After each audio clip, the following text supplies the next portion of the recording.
This week on Africa Weekly, we focus on Mamadou Gassama, the man dubbed the French Spider-Man. The Malian migrant became a national hero after rescuing a child hanging from a balcony. We travel to South Africa, where scientists have launched the world's first optical telescope to try to unravel the secrets of the universe. And we head to Burkina Faso, where it's crocodiles, not dogs, that are considered to be a man's best friend. But first, a summary of the stories that made the headlines this week. After meeting for a peace conference in Paris hosted by French President Emmanuel Macron, 4 Libyan leaders have agreed to hold elections on December 10th and to respect the outcome of the vote. Years of mediation by the United Nations have failed to bring stability to Libya after it descended into chaos following the ousting of dictator Muammar Gaddafi in 2011. Zimbabwe announced it will elect a new president and parliament on July 30th. It's the country's first electoral test since the removal of leader Robert Mugabe. His successor, Emmerson Mnangagwa, took the helm of the ruling ZANU-PF party in November.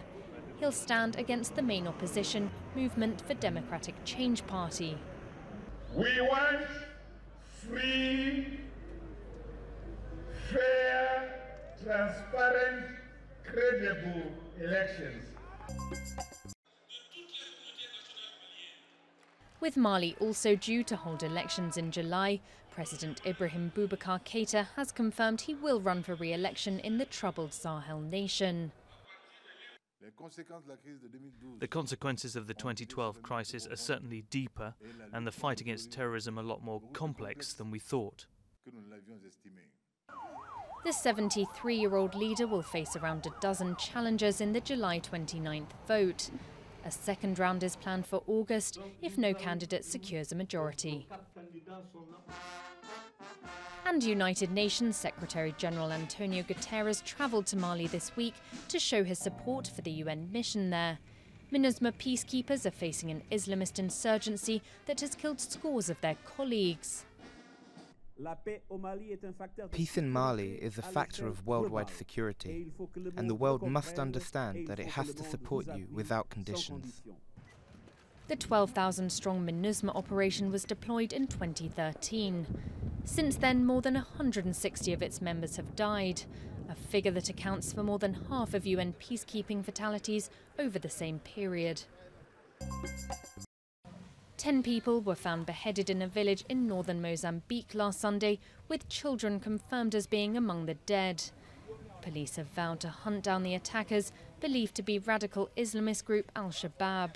The group has no known link to the Somali jihadist group of the same name, and so far, no arrests have been made.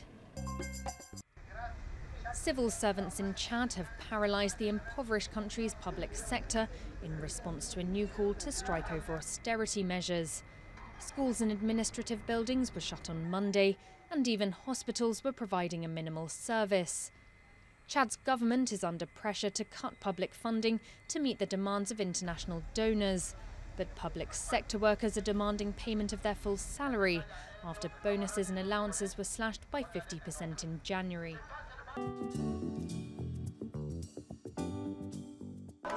When Mamadou Gassama risked death climbing the facade of a Paris building, he saved a child's life and profoundly changed his own. The man, now known far and wide as the French Spider-Man, is an illegal immigrant from Mali. When he committed the viral act of bravery, he was living in this overcrowded shelter just outside Paris, where he is now hailed a hero. It makes me happy because I'm very happy for him, because what he's done, really, it's huge. He did a really good thing.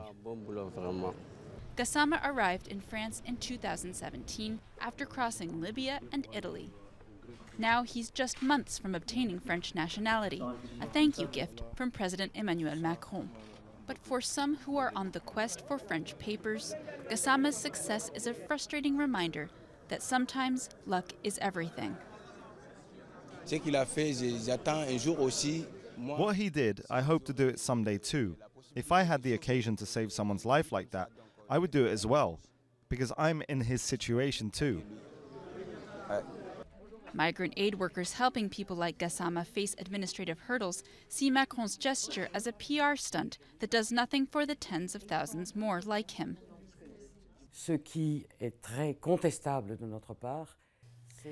What's really questionable in our view is that this gesture of gratitude on behalf of France has been made into a symbol of political humanity towards foreigners in France.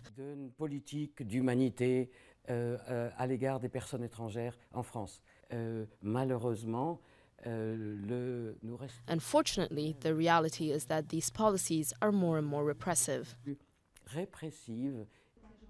Macron himself has said that Gassama's naturalization is an exceptional gift in an exceptional case. And with some 300,000 people living illegally in France, many face a climb to citizenship that could last a lifetime.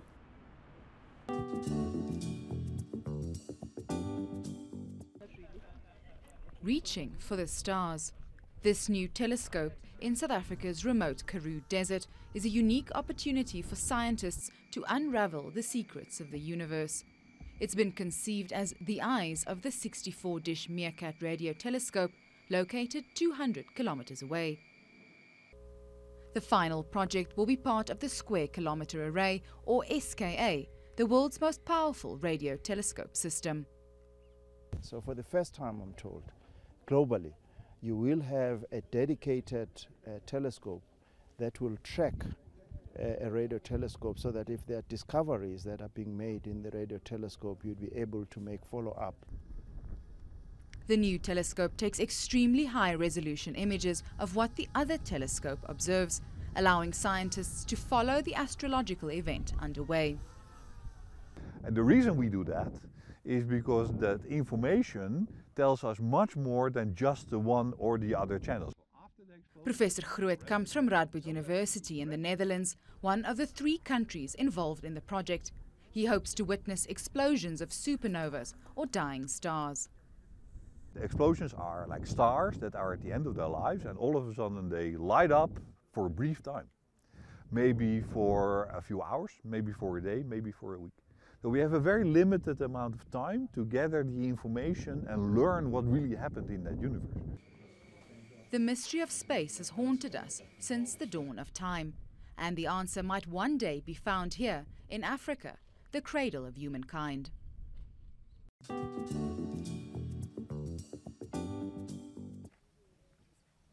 On the banks of the Bazoul, crocodiles and men live and eat side by side. In this small village, these animals and humans have coexisted peacefully for centuries.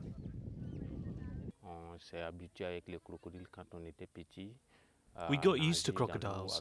When we were small, we used to swim in the water with them, and now you can always approach them, touch them, sit on them, even take pictures. If you have the courage to lie on them, there's no problem. The crocodiles are sacred. They don't hurt anyone. The legend is that 500 years ago, the crocodiles guided thirsty villagers to a water source. Since then, the crocodiles have been worshipped by the community, and no fatal attack has been recorded. The crocodile is our totem. In fact, they represent the soul of our ancestors in this case. If they die, we bury them and make funerals for them, as if they were human beings. Tourists are welcome, as long as they can tame their fear. It was nice to see them far away, but once I had to sit on the crocodile, it was a little more scary.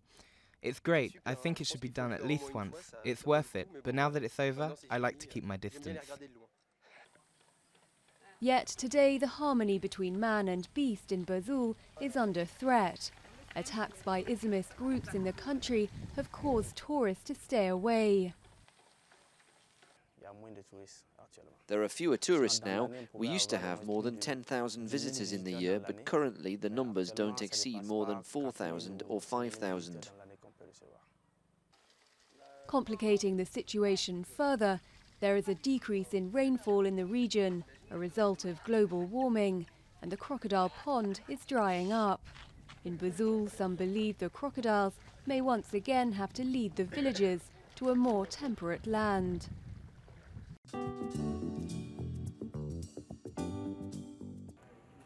He was known as one of the great voices of Mali.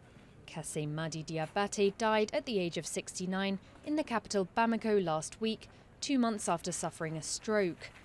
Mali's president was among the mourners gathered for the singer's funeral last Saturday.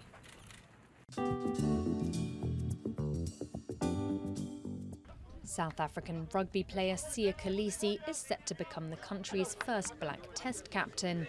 The 26-year-old will lead the national team in a 3-test series against England later this month. I think when I played my first game, it will really hit me that I'm a Springbok captain, you know. And you know me, you know, I'm just proud to be just a captain, you know, and it means a lot. That's all from us at Africa Weekly. Until next week.